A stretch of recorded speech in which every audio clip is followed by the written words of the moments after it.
ಕರ್ನಾಟಕ ಭ್ರಷ್ಟರೇ, ನಾಡ ಪ್ರೇಮಿಗಳೇ, ಕರ್ನಾಟಕ ರಾಷ್ಟ್ರ ಸಮಿತಿ ಪಕ್ಷಕ್ಕೆ, ಕೆಆರ್ಎಸ್ ಪಾರ್ಟಿಗೆ ಬಾಯಲ್ಲಿ ಸೀಟಿ, ಕೈಯಲ್ಲಿ ಲಾಠಿ. ಎಲ್ಲರಿಗೂ ಅಂತಾರಾಷ್ಟ್ರೀಯ ಮಹಿಳಾ ದಿನಾಚರಣೆಯ ಶುಭಾಶಯಗಳನ್ನು ಹೇಳ್ತಾ, ಇವತ್ತಿನ ಕಾರ್ಯಕ್ರಮದ ಅಧ್ಯಕ್ಷತೆಯನ್ನು ವಹಿಸಿರುವಂತಹ ಕರ್ನಾಟಕ ರಾಷ್ಟ್ರ ಸಮಿತಿ ಪಕ್ಷದ ಮಹಿಳಾ ಘಟಕದ ಅಧ್ಯಕ್ಷರಾದಂತಹ ಆಶಾ ವೀರೇಶ್ ಅವರೇ, ಕೆಆರ್ಎಸ್ ಪಕ್ಷದ ಅಧ್ಯಕ್ಷರಾದಂತಹ ದೀಪಕ್ ಸಿಎನ್ ರವರೇ, ಇವತ್ತು ಮುಖ್ಯ ಅತಿಥಿಗಳಾಗಿ ನಮ್ಮೊಂದಿಗೆ ವಿಸ್ತಾರವಾಗಿ ಮಹಿಳಾ ಸಮಸ್ಯೆಗಳ ಬಗ್ಗೆ, ಮುಂದಿನ ಗೊತ್ತುಗುರಿಗಳ ಬಗ್ಗೆ ಮಾತನಾಡಿದಂತಹ ನಮ್ಮ ಆತ್ಮೀಯರು ಆದಂತಹ ಕವಿಗಳು, ಸಾಹಿತಿಗಳು, ಚಿಂತಕರು ಆದಂತಹ ಡಾಕ್ಟರ್ ಶರೀಫಾರ್ ಅವರೇ, ಕೆಆರ್ಎಸ್ ಪಕ್ಷದ ರಾಜ್ಯ ಕಾರ್ಯದರ್ಶಿಗಳಾಗಿರುವಂತಹ ಇಂದ್ರಾರೆಡ್ಡಿ ಅವರೇ, ಸಂಘಟನಾ ಕಾರ್ಯದರ್ಶಿಗಳಾಗಿರುವಂತಹ ರಂಜನಿ ದೀಪಾರ್ ಅವರೇ, ಕಾರ್ಯಾಧ್ಯಕ್ಷರಾಗಿರುವಂತಹ ರಘು ಜಾಣಗೆರೆ ಅವರೇ, ವೇದಿಕೆ ಮೇಲೆ ಮತ್ತು ಇಲ್ಲಿರುವಂತಹ ಎಲ್ಲ ಕೆಆರ್ಎಸ್ ಪಕ್ಷದ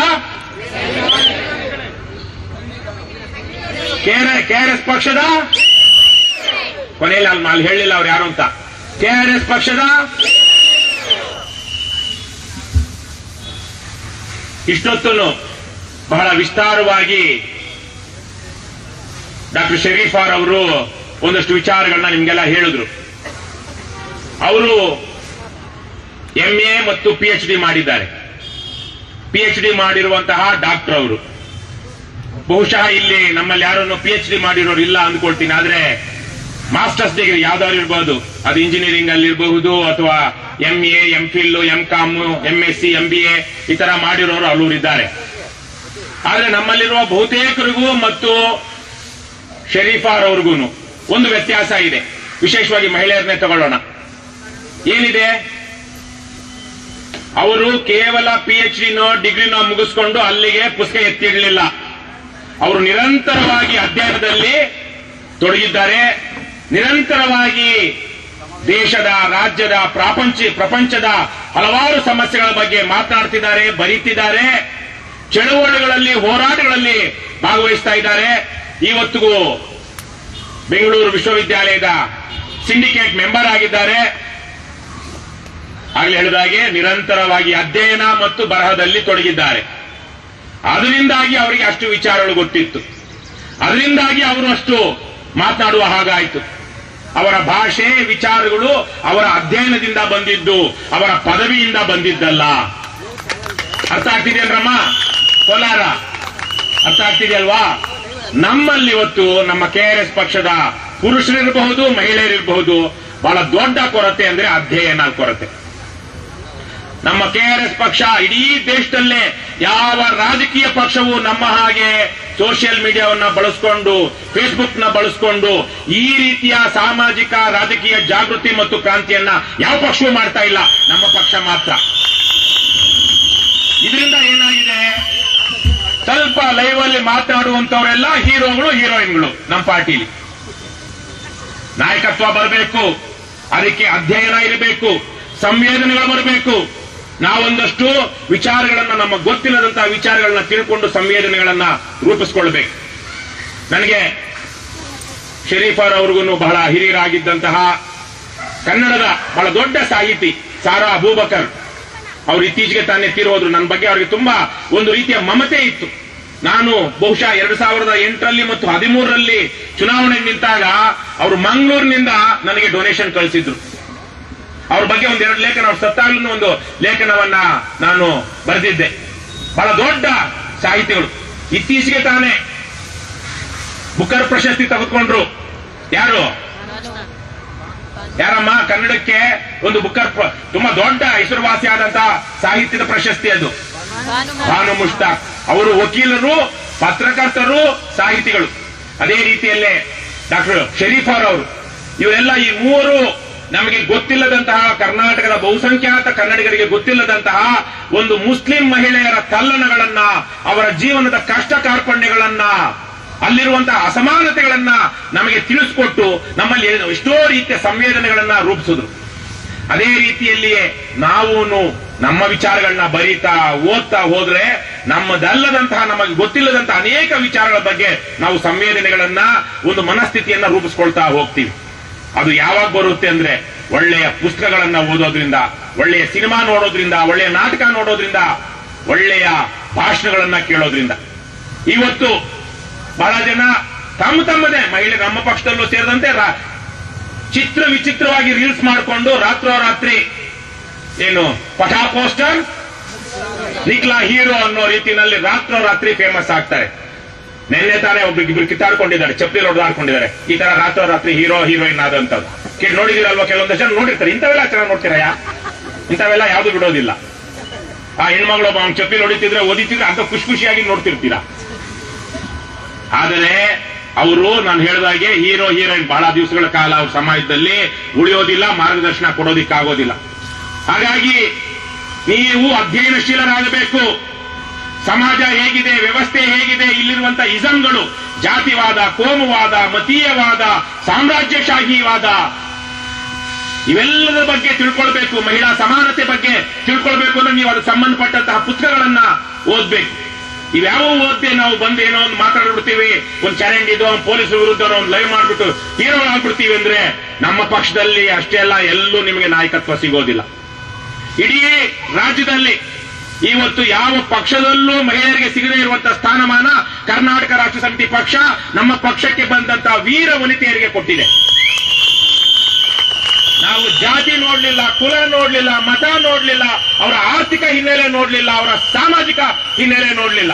ನೋಡಿ, ಒಬ್ಬ ಎಲ್ಲಮ್ಮ ಮಾದೇವಿ ಕಲ್ಲಂಗಡಿ ಹಣ್ಣು ಮಾರುವಂತಹ ಹೆಣ್ಣು ಮಗಳು, ಅಲ್ಲೊಬ್ರು ಅಂಜಲಿ ಎದ್ದು ನಿಂತ್ಕೊಳ್ಳೋ, ಅವರು ಎಳ್ನೀರು ಮಾರುವಂತಹ ಹೆಣ್ಣು ಮಗಳು. ಇವತ್ತು ಜಯನಗರದಲ್ಲಿ ಅವರು ನೂರಾರು ಜನರಿಗೆ ನ್ಯಾಯ ಕೊಡಿಸಿದ್ದಾರೆ. ಇಲ್ಲಿ ಶಬಾನ, ಎಲ್ಲಪ್ಪ ಪಿಂಚನ್ ಮಾಮ ಶಬಾನ ಈಗ ತಾನೆ ಎಲ್ಲೋ ಆಚೆ ಹೋದಂಗಾಯ್ತು.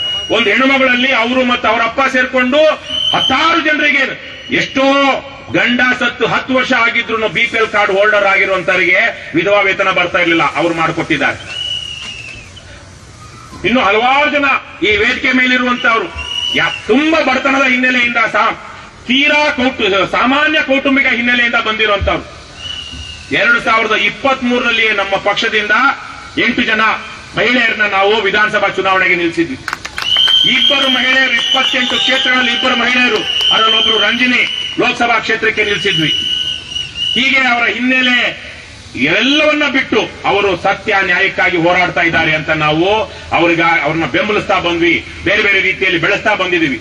ನಾನು ನಮ್ಮ ಮಹಾದೇವಿ ಅವ್ರದ್ದು ಹೇಳ್ತಾ ಇದ್ದೆ, ಅವರು ಕಲ್ಲಂಗಡಿ ಹಣ್ಣು ಮಾರ್ಕೊಳ್ತಾನೆ ನೂರಾರು ಜನರಿಗೆ ಇವತ್ತು ಮೈಸೂರಲ್ಲಿ ಪೊಲೀಸ್ ಸ್ಟೇಷನ್ಗೆ ಹೋಗಿ ನ್ಯಾಯ ಕೊಡಿಸುವಂತ ಕೆಲಸ ಮಾಡಿದ್ದಾರೆ. ಅವ್ರ ಜೊತೆಗೆ ನಾಗಲಕ್ಷ್ಮಿ, ಅಲ್ಲಿ ಮಮತಾ ಮತ್ತೆ ರೇಖಾ ಎದ್ದು ನಿಂತ್ಕೊಡ್ರಮ್ಮ ಇಬ್ರು. ಅವ್ರ ಊರಲ್ಲಿ, ಎಲ್ಲಿ ಮಮತಾ ಎಲ್ಲಿ ಪಕ್ಕದಲ್ಲಿ ಇದ್ದಂಗಿದ್ರು, ಊಟಕ್ಕೆ ಹೋದ್ರ? ಬಂದಿಲ್ವಾ? ಊರಿಗೋದ್ರ? ಊರಿಗೆ ಇದೇ ಪಕ್ಕದಲ್ಲಿದ್ರು, ಅದಕ್ಕೆ ಅವ್ರು ನೋಡಿ ಅವ್ರ ಊರಲ್ಲಿ ಕುತ್ಕೊಳ್ಳಮ್ಮ ಓಪನ್ ಆಗಿ ಮಾಡ್ತಾ ಇದ್ರು 3-4 ಖದೀಮರು. ಏನನ್ನ? ಸಾರಾಯಿ ಮನೆಯಲ್ಲಿ ಮಾಡ್ತಾ ಇದ್ರು. ಆ ಹೆಣ್ಣು ಮಕ್ಕಳು ನಮ್ಮನ್ನ ಕರ್ಕೊಂಡೋಗಿ ಅದನ್ನ ಬಂದ್ ಮಾಡಿಸಿದ್ರು. ಇವತ್ತು ರಾಜ್ಯದ ಬೇರೆ ಬೇರೆ ಭಾಗಗಳಿಂದ ಇವತ್ತು ನಮ್ಮ ಪಕ್ಷದ ಈ ಕಾರ್ಯಕ್ರಮಕ್ಕೆ ಬಂದಿರುವಂತಹ ಹೆಣ್ಣು ಮಕ್ಕಳು ಮೈಸೂರಿಂದ ಬಂದಿದ್ದಾರೆ, ಮಂಡ್ಯದಿಂದ ಬಂದಿದ್ದಾರೆ, ಚಿತ್ರದುರ್ಗದಿಂದ ಬಂದಿದ್ದಾರೆ, ಬೆಳಗಾವಿಯಿಂದ ಬಂದಿದ್ದಾರೆ, ನಮ್ಮ ಆನೇಕಲ್ಲಿಂದ ಬಂದಿದ್ದಾರೆ, ಕೋಲಾರದಿಂದ ಬಂದಿದ್ದಾರೆ. ಇನ್ನು ಯಾವ್ದಾದ್ರು ಜಿಲ್ಲೆಗಳು ಬಿಟ್ಟಿದ್ದೇನೆ, ನಮ್ಮ ಮಂಗಳೂರಿಂದ ಬಂದಿದ್ದಾರೆ, ತುಮಕೂರಿಂದ ಬಂದಿದ್ದಾರೇನಪ್ಪ, ಬಳ್ಳಾರಿಯಿಂದ ಬಂದಿದ್ದಾರೆ, ಇನ್ನು ಹಲವಾರು ಜಿಲ್ಲೆಗಳಿಂದ ಬಂದಿದ್ದಾರೆ, ಬೆಂಗಳೂರಿನ ಬೇರೆ ಬೇರೆ ಭಾಗಗಳಿಂದ. ಯಾರಿಗೂ ಇಲ್ಲಿ ಬಾಗಿನ ಇಲ್ಲ, ಸೀರೆ ಕೊಡ್ತಾ ಇಲ್ಲ, ಕುಕ್ಕರ್ ಅಂತೂ ಇಲ್ಲವೇ ಇಲ್ಲ, ಬಿರಿಯಾನಿ ಮೊದಲಿಗೆ ಇಲ್ಲ. ಸ್ವತಃ ನೀವೇನೆ ಸ್ವಯಂ ಪ್ರೇರಿತವಾಗಿ ಬಂದಿರುವಂತಹ ಹೆಣ್ಣು ಮಕ್ಕಳು ಇಲ್ಲಿ ಅಲ್ವಾ? ಆಮೇಲೆ ನೀವು ಟೀ ಶರ್ಟ್ ಹಾಕೊಂಡ ಕಾರಣಕ್ಕೆ 4-6 ಜನರಿಗೆ ಸಹಾಯ ಮಾಡಿದಂತ ಹೆಣ್ಣುಮಕ್ಕಳು ನೀವು. ಕೇವಲ ಈ ಟೀ ಶರ್ಟ್ ಹಾಕೊಂಡು ಅಲ್ಲಿ ಬರ್ತಾ ಇದ್ದಾರೆ ಶಬಾನ ಅವರಪ್ಪ ಎಷ್ಟು ಜನರಿಗೆ ಅವರು ಸಹಾಯ ಮಾಡಿದ್ದಾರೆ. KRS ಪಕ್ಷ ಇಲ್ಲ ಅಂದ್ರೆ ಅವರು ಈ ತರ ಸಹಾಯ ಮಾಡಕ್ ಆಗ್ತಾನೆ ಇರಲಿಲ್ಲ. ಆಗ್ತಿತ್ತೆ ನಮ್ಮ ಶಬಾನ. ಆ ಟೀ ಶರ್ಟ್ ಹಾಕೊಂಡ ಕಾರಣಕ್ಕೆ ಇವತ್ತು ಅಲ್ಲಿ ಅಧಿಕಾರಿಗಳು ಹೋಗಿ ಒಂದು ಅರ್ಜಿ ಕೊಟ್ಟ ತಕ್ಷಣ ಅರ್ಜಿಗೆ ಇಮಿಡಿಯೇಟ್ ಆಗಿ ಅದನ್ನು ಪರಿಶೀಲನೆ ಮಾಡಿ ಅವರಿಗೆ ವಿಧವಾ ವೇತನ ಇರಬಹುದು, ವೃದ್ಧಾಪ್ಯ ವೇತನ ಇರಬಹುದು ಕೊಡಿಸ್ತಾ ಇದ್ದಾರೆ. ಇವತ್ತು ಕರ್ನಾಟಕ ರಾಜ್ಯಕ್ಕೆ ಸುಮಾರು 60,000 ರಿಂದ 70,000 ಜನ ಮಹಿಳಾ ನಾಯಕಿಯರು ಬೇಕಾಗಿದ್ದಾರೆ. ಇನ್ನು ಕೇವಲ 2 ರಿಂದ 6 ತಿಂಗಳಲ್ಲಿ ಕನಿಷ್ಠ 55,000 ಜನ ಮಹಿಳೆಯರು ಈ ರಾಜ್ಯದ ಗ್ರಾಮ ಪಂಚಾಯಿತಿ ಚುನಾವಣೆಗಳಲ್ಲಿ ಗೆದ್ದು ಬಂದು ಸದಸ್ಯರಾಗಲಿದ್ದಾರೆ. ಸುಮಾರು 500 ಜನ ಜಿಲ್ಲಾ ಪಂಚಾಯಿತಿ ಸದಸ್ಯರಾಗಲಿದ್ದಾರೆ. ಸುಮಾರು 2,500 ಜನ ತಾಲೂಕು ಪಂಚಾಯಿತಿ ಸದಸ್ಯರಾಗಲಿದ್ದಾರೆ. ಬೆಂಗಳೂರಲ್ಲಿ 180 ಜನ ಮಹಿಳೆಯರು ಕಾರ್ಪೊರೇಟರ್ಗಳಾಗಬೇಕಾಗಿದ್ದಾರೆ. ಇವರೆಲ್ಲ ಎಲ್ಲಿಂದ ಬರ್ತಾರೆ? ನಾವು ಸುಮ್ಮನಾದರೆ, ಈ ರಾಜ್ಯದ ಮಹಿಳೆಯರು ಸುಮ್ಮನಾದರೆ ಬಹುತೇಕವಾಗಿ ಅಲ್ಲಿ ಬರುವಂತವರು ಗಂಡನ ಮಾತು ಕೇಳಿಕೊಂಡು, ಅಪ್ಪನ ಮಾತು ಕೇಳಿಕೊಂಡು, ಅವನು ಹೇಳಿದ ಕಡೆ ಟಸೆ ಒತ್ಕೊಂಡು, ಮುದ್ರೆ ಒತ್ಕೊಂಡು ಸಹಿ ಮಾಡುವಂತಹ ಮೂಕ ಬೊಂಬೆಗಳು. ಅವರನ್ನ ಮುಂದಿಟ್ಟುಕೊಂಡು ಗಂಡಸರು ದುರಾಡಳಿತ ಮಾಡ್ತಾರೆ, ಲಂಚ ಭ್ರಷ್ಟಾಚಾರದಲ್ಲಿ ತೊಡಗ್ತಾರೆ. ಹಾಗಾಗಿ ಮಹಿಳಾ ದಿನಾಚರಣೆ ಇವತ್ತು ಕಾನೂನಿನ ಪ್ರಕಾರ, ನಮ್ಮ ಸಂವಿಧಾನದ ಪ್ರಕಾರ ಮಹಿಳೆಯರ ಹಿತವನ್ನ ರಕ್ಷಿಸುವಂತಹ, ಅವರ ಮೇಲಿನ ಅತ್ಯಾಚಾರ ದೌರ್ಜನ್ಯಗಳನ್ನ ನಿಲ್ಲಿಸುವಂತಹ 100 ಕಾಯ್ದೆ ಕಾನೂನುಗಳಿವೆ. ಆದ್ರೆ ಅವರಿಗೆ ರಾಜಕೀಯ ಅಧಿಕಾರ ಕೊಡುವಂತಹ ಕೆಲಸ ಇನ್ನೂ ಆಗಿಲ್ಲ. ಹೆಸರಿಗೆ 50% ಇದೆ. ಆಗ್ಲೇ ಹೇಳಿದಾಗೆ ಎಲ್ಲಾ ಸ್ಥಳೀಯ ಸಂಸ್ಥೆ ಚುನಾವಣೆಗಳಲ್ಲಿ 50% ಇದೆ. ಆದ್ರೆ ಗೆದ್ದು ಬರ್ತಿರೋರು ಯಾರು?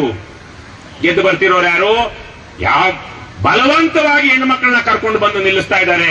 ಅದೇ ಆ ಊರಿನ, ಆ ಕ್ಷೇತ್ರದ, ಆ ನಗರದ ವಿದ್ಯಾವಂತ ಮಹಿಳೆಯರು, ಹೋರಾಟಗಾರ್ತಿಯರು, ಸಮಾಜಮುಖಿ ಚಿಂತನೆಯುಳ್ಳ ಚಿಂತಕಿಯರು ಬರ್ತಿದಾರ ನಮ್ಮ ಬರ್ತಿಲ್ಲ. ಇವತ್ತು ಚುನಾವಣೆಗಳಲ್ಲಿ ಗೆಲ್ಲಬೇಕು ಅಂದ್ರೆ ಏನಿರಬೇಕು? ಹಣ, ಬ್ಲಾಕ್ ಮನಿ, ಕ್ಯಾಶ್. ಗಂಡಸರಿಗೆ ಲಿಕ್ಕರು, ಹೆಂಗಸರಿಗೆ ಕುಕ್ಕರು, ಎರಡೂ ಬೇಡದೇ ಇರೋರಿಗೆ ಇದನ್ನ ಹಂಚೋರಿಗೆ ಓಟು ಅಲ್ವಾ? ಹಾಗಿರುವಾಗ ನಮ್ಮ ಮುಂದೆ ಇರುವಂತ ಸವಾಲೇನು? ಕೆಆರ್ಎಸ್ ಪಕ್ಷದ ನೀವಿಷ್ಟೆಲ್ಲ ಜನ ಮಹಿಳೆಯರಿದ್ದೀರಾ. 100 ಸಾವಿರಾರು ಕ್ಷೇತ್ರಗಳಲ್ಲಿ, ಊರುಗಳಲ್ಲಿ ನಮ್ಮ ಪಕ್ಷದಿಂದ ಮಹಿಳೆಯರು ನಿಲ್ಲಲಿದ್ದಾರೆ. ನಿಮ್ಗೆ ಗೆಲ್ಲೋದಿಕ್ಕಾಗುತ್ತಾ? ಈ ವ್ಯವಸ್ಥೆಯನ್ನ, ಅಕ್ರಮ ಚುನಾವಣಾ ಪದ್ಧತಿಯನ್ನ ನಿಲ್ಲಿಸಿದ್ರೆ ಆಗುತ್ತೆ. ಅದಕ್ಕಾಗಿ ನಾವೇನ್ ಮಾಡಬೇಕು? Very good. ಕೈಯಲ್ಲಿ ಲಾಠಿ, ಬಾಯಲ್ಲಿ ಸೀಟಿ. ಮಹಿಳೆಯರು ಇವನ್ನೆಲ್ಲ ಅರ್ಥ ಮಾಡಿಕೊಂಡು ನಮ್ಮ ಪಕ್ಷದಲ್ಲಿರುವಂತಹವರು ಹೆಚ್ಚಿಗೆ ಅಧ್ಯಯನ ಮಾಡಬೇಕು, ಹೋರಾಟಗಳಲ್ಲಿ ತೊಡಕೊಳ್ಬೇಕು. ಸಣ್ಣತನ, ಈ ಸಣ್ಣ ಆಲೋಚನೆಗಳನ್ನ ಬಿಟ್ಟು ಬಿಡಬೇಕು. ಎಲ್ಲ ಕುಲ ಮತಗಳ ಮತೀಯತೆಯನ್ನು ಕೊಡದಾಕ್ಬೇಕು. ಮೂಢನಂಬಿಕೆಗಳನ್ನ ತ್ಯಜಿಸಬೇಕು. ನೀವು ನಿಮ್ಮ ಮಕ್ಕಳಿಗೆ ಆದರ್ಶವಾಗಬೇಕು. ಅವರಲ್ಲಿ ಭಯ ಬಿತ್ತನೆ ಮಾಡುವಂತಹ ಭಯೋತ್ಪಾದಕರಾಗಬಾರದು ನೀವು. ಇದು ನಮ್ಮ ರಾಜ್ಯದ ಮಹಿಳೆಯರ ಮೇಲೆ ಇರುವಂತಹ, ವಿಶೇಷವಾಗಿ ಕೆಆರ್ಎಸ್ ಪಕ್ಷದ ಮಹಿಳೆಯರ ಮೇಲೆ ಮುಂದೆ ಇರುವಂತಹ ಸವಾಲು. ಮೊನ್ನೆ ತಾನೇ ಮೋಟಮ್ಮ ಅನ್ನುವಂತ ಒಬ್ಬ ಮಾಜಿ ಶಾಸಕಿ, ಇವತ್ತು ಅವರ ಮಗಳು ಶಾಸಕಿ, ಅವ್ರು ಹೇಳ್ತಾರೆ ಕಾಂಗ್ರೆಸ್ ಪಕ್ಷದಲ್ಲಿ ಹೇಗಿದೆ ವಾತಾವರಣ ಅಂದ್ರೆ, ಗಂಡಸರು ಮುಂದೆ ಚೆನ್ನಾಗಿ ಶೃಂಗಾರ ಮಾಡ್ಕೊಂಡು ಬಂದ್ರೆ ಅಥವಾ ಇನ್ನೇನೋ ಮಾಡಿದ್ರೆ ಅವರಿಗೆ ಅವಕಾಶಗಳು ಅಂತ. ನಮ್ಮ ಪಕ್ಷದಲ್ಲಿ ಆಗಿದೆಯಾ? ನಮ್ಮ ಪಕ್ಷದಲ್ಲಿ ಸ್ವತಂತ್ರ ವ್ಯಕ್ತಿತ್ವ ಇರುವಂತಹ, ಇನ್ನೇನು ಅಷ್ಟೇನು ತುಂಬಾ ದೊಡ್ಡ ವಿಚಾರಗಳು ಇಲ್ಲದೆ ಇದ್ರು, ಕಲಿತೀವಿ ಅನ್ನುವಂತಹ ಹಂಬಲ ಇರುವಂತಹ, ಹೋರಾಟದ ಕೆಚ್ಚು ಇರುವಂತಹ ಧೀಮಂತ ಮಹಿಳೆಯರು, ಅವರಿಗೆ ಇಲ್ಲಿ ಅವಕಾಶ ಇದೆ. ಇದನ್ನೆಲ್ಲ ನೀವು ಅರ್ಥ ಮಾಡ್ಕೊಳ್ಬೇಕು. ಇವತ್ತು ನಮ್ಮ ರಾಜ್ಯ ಸಮಿತಿಯಲ್ಲಿರುವಂತಹ, ಜಿಲ್ಲಾ ಸಮಿತಿಗಳಲ್ಲಿರುವಂತಹ ಮಹಿಳೆಯರು ಕೆಆರ್ಎಸ್ ಪಕ್ಷದಲ್ಲಿ ಏನು ನಡೆಯುತ್ತೆ, ಇಲ್ಲಿ ನಾವು ಹೇಗೆ ನಡ್ಕೊಳ್ಬೇಕು, ಹೇಗೆ ಸಾಮಾನ್ಯ ಹಿನ್ನೆಲೆಯಿಂದ ಬಂದಿರುವಂತ ನಾವೂ ಸಹ ಈ ಸಾಮಾಜಿಕವಾಗಿ, ರಾಜಕೀಯವಾಗಿ ಹೋರಾಟಗಳಲ್ಲಿ ತೊಡಕೊಂಡು ನಾವೂ ಹೇಗೆ ಜನಪ್ರತಿನಿಧಿಗಳಾಗಬಹುದು, ಈ ನಿಟ್ಟಿನಲ್ಲಿ ನೀವು ಯೋಚನೆ ಮಾಡಬೇಕು. ಅದಕ್ಕೆ ಬೇಕಾದಂತಹ ತಾತ್ವಿಕತೆಯನ್ನ, ಬೌದ್ಧಿಕತೆಯನ್ನ ರೂಢಿಸ್ಕೊಳ್ಬೇಕು. ಅದೇ ಸಂದರ್ಭದಲ್ಲಿ ಈ ಅಕ್ರಮ ಅನ್ಯಾಯಗಳನ್ನ ವಿರೋಧಿಸೋದಕ್ಕೆ ನೀವು ಮುಂದಿರಬೇಕು. ಎಷ್ಟು ಕಡೆಗಳಲ್ಲಿ ನೀವು ನೋಡಿಲ್ಲ, ಪೊಲೀಸರ ಅಕ್ರಮದ ವಿರುದ್ಧ, ದೌರ್ಜನ್ಯದ ವಿರುದ್ಧ, ಬೇರೆ ಬೇರೆ ಪಾರ್ಟಿಗಳ ಗೂಂಡಾಗಳ ವಿರುದ್ಧ ನಾವು ಹೋರಾಟದಲ್ಲಿದ್ದಾಗ ಮಹಿಳೆಯರು ಅಲ್ಲಿ ಮುಂದೆ ಇದ್ದ ಕಾರಣಕ್ಕೆ ನಮಗೆ ಜಯ ಸಿಕ್ಕಿದೆಯೋ ಸಿಕ್ಕಿಲ್ವೋ? ಸಿಕ್ಕಿದೆ. ಆ ಅಧಮರು, ನರಾಧಮರು ಮಹಿಳೆಯರಿದ್ದಾರೆ ಅನ್ನುವ ಕಾರಣಕ್ಕಾಗಿ ಹಿಂದೆ ಸರಿದಿದ್ದಾರೋ ಇಲ್ವೋ? ಅದೇ ರೀತಿಯಲ್ಲಿ ಮೊನ್ನೆ ನಾವೆಲ್ಲ ಹೋದಾಗ, ಎಲ್ಲಿ, ಯಾದಗಿರಿಯಲ್ಲಿ, ಕೊಪ್ಪಳ, ರಾಯಚೂರು, ವಿಜಯನಗರ, ಬಳ್ಳಾರಿ, ಇಲ್ಲೆಲ್ಲ ಮದ್ಯ ನಿಷೇಧ ಹೋರಾಟ ಮಾಡ್ಕೊಂಡು ಬಂದ್ವಿ. ನಮ್ಮ ಪಕ್ಷದ ಮಹಿಳೆಯರು, ಗ್ರಾಮಸ್ಥರು ಎಲ್ಲ ಸೇರಿದ ಕಾರಣಕ್ಕಾಗಿ ಆ ಅಷ್ಟೂ ಊರುಗಳಲ್ಲಿ ಅಕ್ರಮ ಮದ್ಯ ಮಾರಾಟ ನಿಲ್ತೋ ಇಲ್ವೋ? ಎಷ್ಟೋ ಕಡೆಗಳಲ್ಲಿ ಆತ ನಿಲ್ಸೋದಿಕ್ಕೆ ಓಡಿಸ್ತಾ ಇದ್ರು, ಅಟ್ಟಾಡಿಸ್ತಾ ಇದ್ರು, ಒದಿತಾ ಇದ್ರು.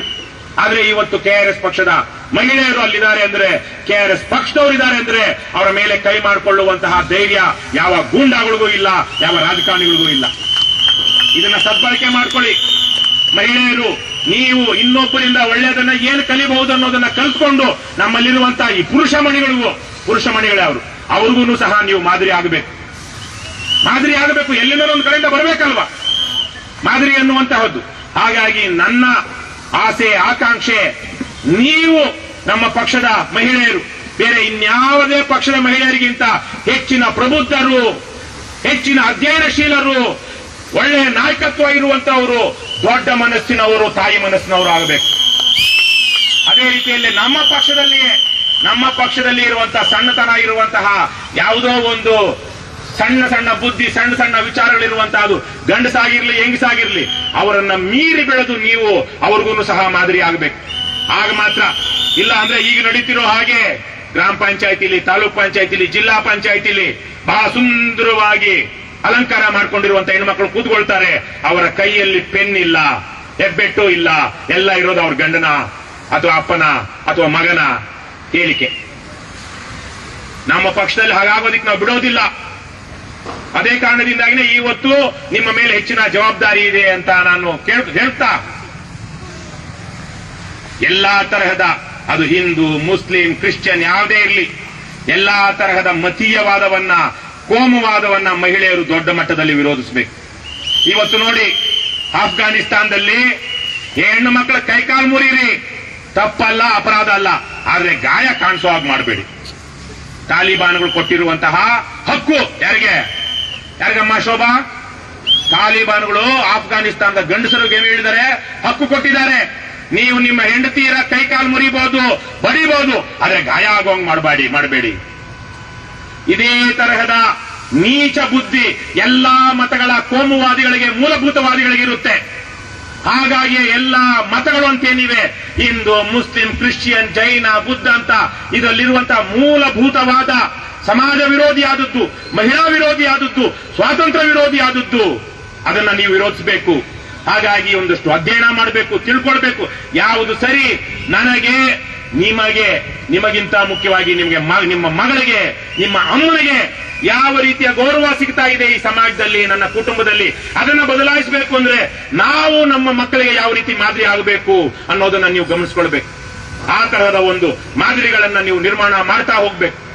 ಅದಕ್ಕಾಗಿ ಮೂಢನಂಬಿಕೆಗಳನ್ನ ತ್ಯಜಿಸಬೇಕು.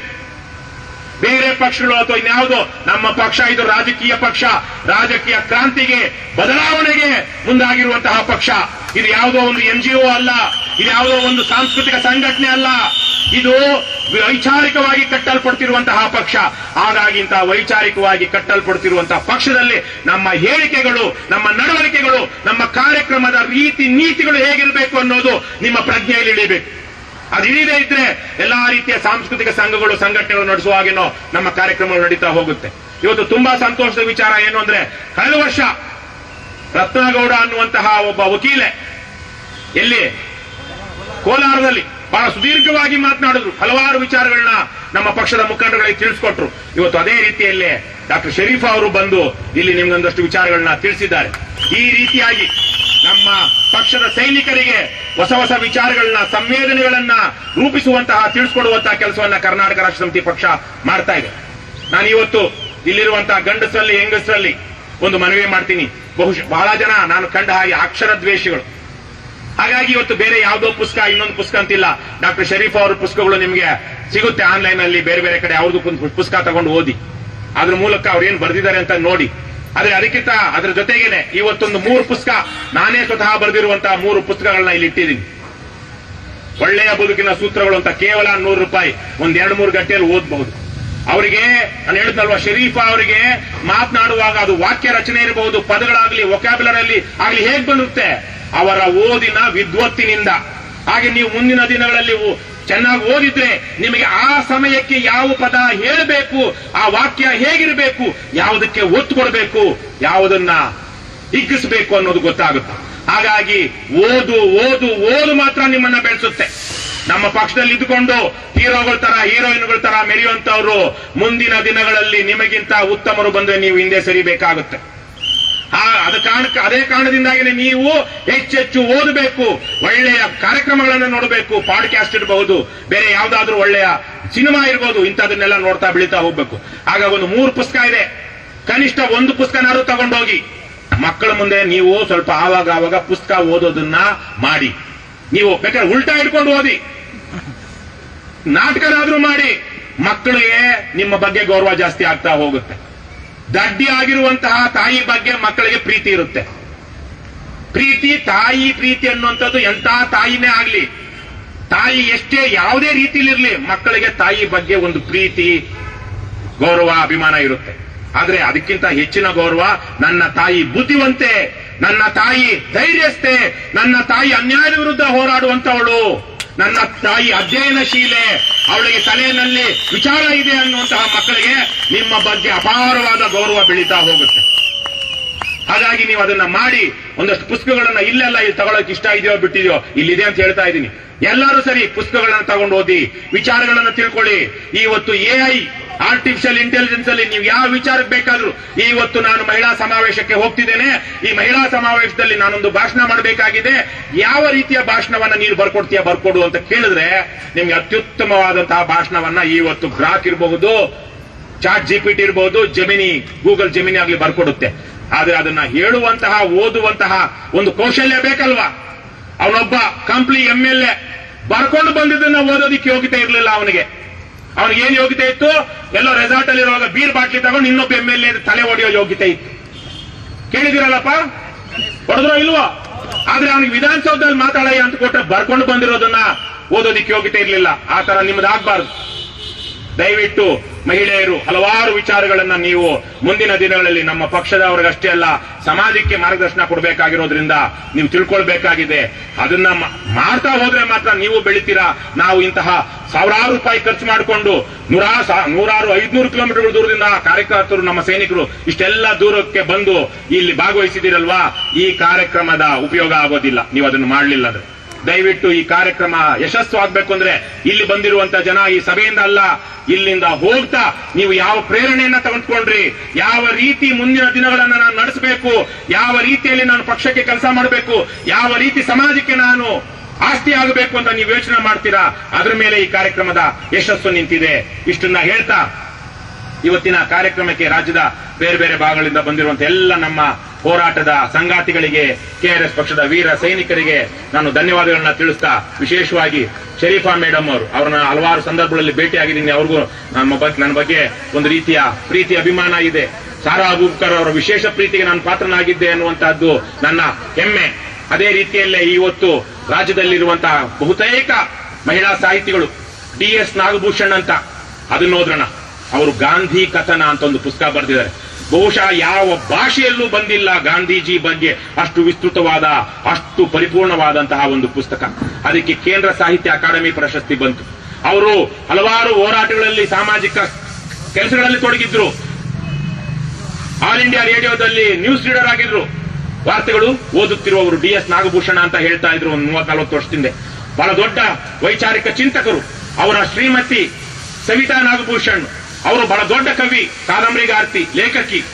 ಅವರು ಯಾವುದೇ ಪಕ್ಷದ ಸದಸ್ಯತ್ವ ತೆಗೆದುಕೊಂಡಿರಲಿಲ್ಲ. DS ನಾಗಭೂಷಣ್ ಅವರು ತೀರ್ಕೊಳ್ಳೋದಕ್ಕೆ 1 ವರ್ಷನೋ 2 ವರ್ಷದ ಮೊದಲು ಮೊಟ್ಟ ಮೊದಲ ಬಾರಿಗೆ ಅವರು ತೆಗೆದುಕೊಂಡಿದ್ದು ಯಾವ ಪಕ್ಷದ ಸದಸ್ಯತ್ವ? ಯಾವ ಪಕ್ಷದ ಸದಸ್ಯತ್ವ ಅಂದ್ರಣ? KRS ಪಕ್ಷದ ಸದಸ್ಯತ್ವ. ಅವರು ನಮ್ಮ ಹೋರಾಟಗಳನ್ನ ನೋಡಿದ್ರು, ನಮ್ಮ ಚಿಂತನೆಗಳನ್ನ ನೋಡಿದ್ರು. ಇವತ್ತು SR ಹಿರೇಮಠರಂತಹ ಹೋರಾಟಗಾರರು ಧೈರ್ಯವಾಗಿ ನೇರವಾಗಿ ಬಂದು ಬೆಂಬಲಿಸ್ತಾ ಇರುವಂತಹ ಪಕ್ಷ ಯಾವುದು? ಈ ತರಕ್ಕೆ ಹೋರಾಟಗಾರರಲ್ಲಿ, ಚಿಂತಕರಲ್ಲಿ, ಬರಹಗಾರರಲ್ಲಿ KRS ಪಕ್ಷದ ಬಗ್ಗೆ ಒಂದು ಅಭಿಮಾನ ಇದೆ. ನಾವು ಮಾಡ್ತಿರುವಂತಹ ಕೆಲಸದ ಬಗ್ಗೆ ಗೌರವ ಇದೆ. ನಮ್ಮ ಶಕ್ತಿ ಇವತ್ತು ಅವರಿಗೆ ಗೊತ್ತಾಗಿದೆ. ನಮ್ಮ ಶಕ್ತಿ ಇವತ್ತು ಅವ್ರಿಗೂ ಗೊತ್ತಾಗಿದೆ. ಹಾಗಾಗಿ ಆ ಶಕ್ತಿಯನ್ನ ಬೆಳೆಸುವಂತಹ ಕೆಲಸವನ್ನ ನಾವು ನೀವೆಲ್ಲ ಸೇರಿ ಮಾಡೋಣ. ಎಲ್ರಿಗೂ ಒಳ್ಳೇದಾಗಲಿ ಅಂತ ಹೇಳ್ತಾ, ಕರ್ನಾಟಕ ರಾಷ್ಟ್ರ ಸಮಿತಿ ಪಕ್ಷಕ್ಕೆ, KRS ಪಾರ್ಟಿಗೆ ಬಿಡುಗಡೆ ಬಿಡುಗಡೆ ಬಿಡುಗಡೆ, ಬೆಂಬಲಿಸಿ ಬೆಂಬಲಿಸಿ, KRS ಬೆಂಬಲಿಸಿ, ವೋಟ್ ಮಾಡಿ, ಡೊನೇಟ್ ಮಾಡಿ, KRS ಗೆ ಸಪೋರ್ಟ್ ಮಾಡಿ. ಕರ್ನಾಟಕ ರಾಷ್ಟ್ರ ಸಮಿತಿ ಪಕ್ಷಕ್ಕೆ, KRS ಪಾರ್ಟಿಗೆ, ಕರ್ನಾಟಕ ಮಾತೆಗೆ, ಕನ್ನಡ ಭುವನೇಶ್ವರಿಗೆ, ಸಿರಿಗನ್ನಡಂ ಗೆಲ್ಗೆ, ಏನೇ ಆಗಲಿ ಒಳ್ಳೆಯದನ್ನೇ ಮಾಡಿ, ಒಳ್ಳೆಯದನ್ನೇ ಮಾಡಿ ಮಾಡುತ್ತಲೇ ಇರಿ. ಜೈ ಹಿಂದ್, ಜೈ ಕನ್ನಡ, ಜೈ ಕರ್ನಾಟಕ. ಜೈ ಹಿಂದ್. ನಮಸ್ಕಾರ.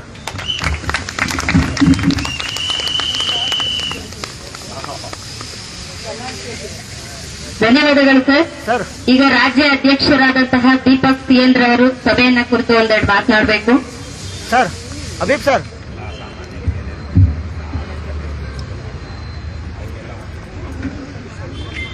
ಎಲ್ರಿಗೂ ನಮಸ್ಕಾರ.